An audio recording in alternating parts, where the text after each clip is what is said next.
What's going on YouTube? Welcome to another video. My name is Justin. In this video we're going to be breaking down money traps that we fall for in our 20s and 30s. Before we get into this video, I want to remind you as always that if anything comes to your mind during the video, drop it down in the comment section below to keep the discussion going. Also, please don't forget to give this video a thumbs up, hit the subscribe button, and the notification bell. They're just clicks on the mouse for you, but they mean the world to me. The first money trap you should avoid, not only in your 20s or 30s, but really just all of your financial life, is spending more money than you make.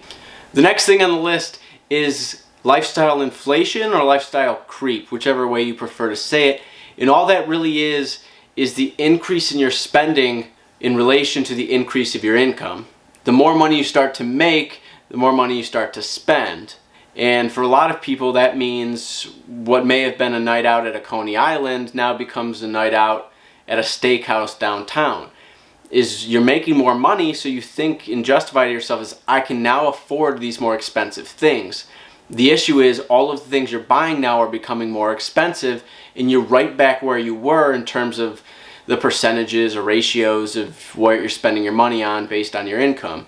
All that's happening is you're spending your money on nicer things, and you may not be able to afford your lifestyle because you increased your spending so much when you got an increase in your income. One tip that I have for you when it comes to this kind of avoiding lifestyle creep is maybe for a while in your 20s and 30s you start actually saving that extra income you're making. Maybe you get a raise at work of a couple $1,000s if you're in your career, or a couple dollars an hour if you're working an hourly job, and put that money towards your retirement or just saving for your financial goals rather than increasing your spending. Put that money to good use rather than just buying a fancier dinner or fancier clothing that really doesn't do anything for you. The next item on my list of pitfalls when it comes to finances in your 20s and 30s, it's not budgeting or planning for your financial goals. While that's important in all aspects of your life, I think it's really important in your 20s and 30s to not neglect it, because this is the time where you lay the foundation of how you're actually going to get to those goals. The next item on this list is please do not fall into the trap of not saving for retirement in your 20s and 30s. I broke down some math here, don't rack your brain around it, and if you started saving for retirement at 25 years old and only contributed until you were 45 at $5,500 a year at a 10% yield, you would contribute $110,000 over those 20 years. That would yield an interest of $205,000. That at 45 would now equal $315,000.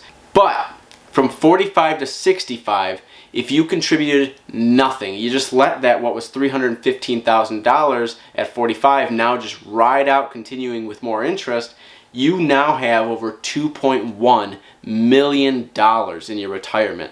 All because you just started saving earlier. If you start at 35 and you still contribute that same $5,500 at a 10% yield, at 65, so you're saving now for 30 years, you only have $904,000.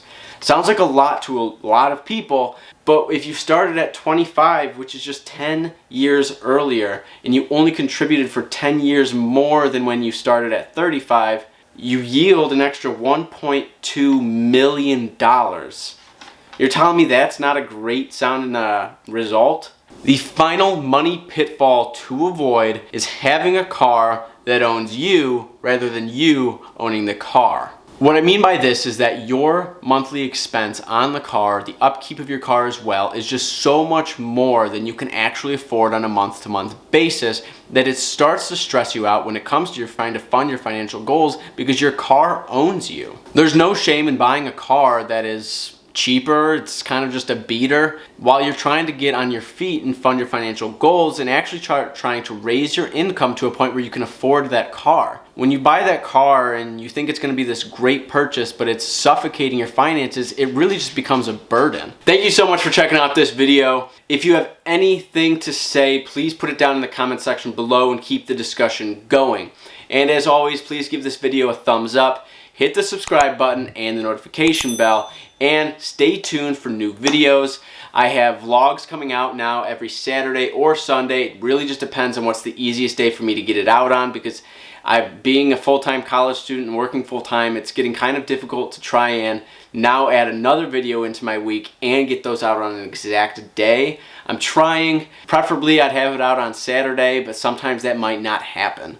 But please stay tuned for future videos.